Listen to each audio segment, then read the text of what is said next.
ধানের মৌসুম এলেই নিম্নমুখী বাজার দরের রীতি যেন চিরায়ত। তবে এবার পরিস্থিতি ভিন্ন। ভরা মৌসুমে ধানের উচ্চ মূল্য পাচ্ছেন কৃষকেরা, তাই কৃষকের মুখে হাসি। বাজারে মোটা ধান প্রতি মণ 1350 এবং সরু ধান মান ভেদে 1400 থেকে 1700 টাকা পর্যন্ত বিক্রি হচ্ছে। তবে ধানের বাজারে যেন কোনো কারসাজি না হয় সেই ব্যাপারে সজাগ থাকার আহ্বান জেলা প্রশাসকের। সোনালী ফসলে স্বপ্ন দেখছে কৃষক, সবুজ ধানে লেগেছে সোনা রং, তাই তো কাটার ধুম পড়েছে নড়াইলের মাঠে মাঠে।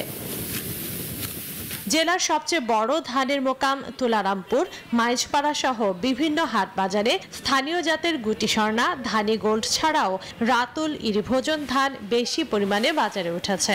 অন্যান্য বছর ধান কাটার ভরা মৌসুমে বাজার পড়ে গেলেও এবার ভালো দাম পেয়ে খুশি চাষিরা। Double million offer, Walton fridge কিনে পেতে পারেন 20 লক্ষ টাকা, রয়েছে কোটি কোটি টাকার নিশ্চিত উপহার। বাজার যা আছে খুব ভালো দাম পাচ্ছি, আমাকে সমস্যা নেই। চিকন ধান চলতেছে 1700 আর মোটাটা চলতেছে 1350।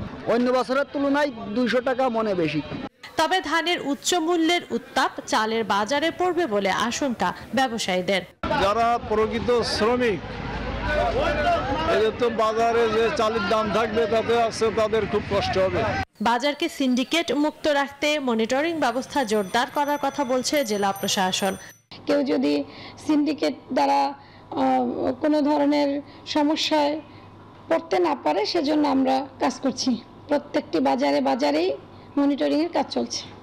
কৃষি বিভাগ বলছে চলতি মৌসুমে জেলায় 42,900 হেক্টর লক্ষ্যমাত্রার বিপরীতে প্রায় 44,000 হেক্টরে রোপা আমন চাষ হয়েছে।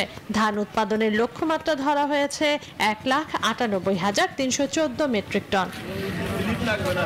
Desk report, news 24।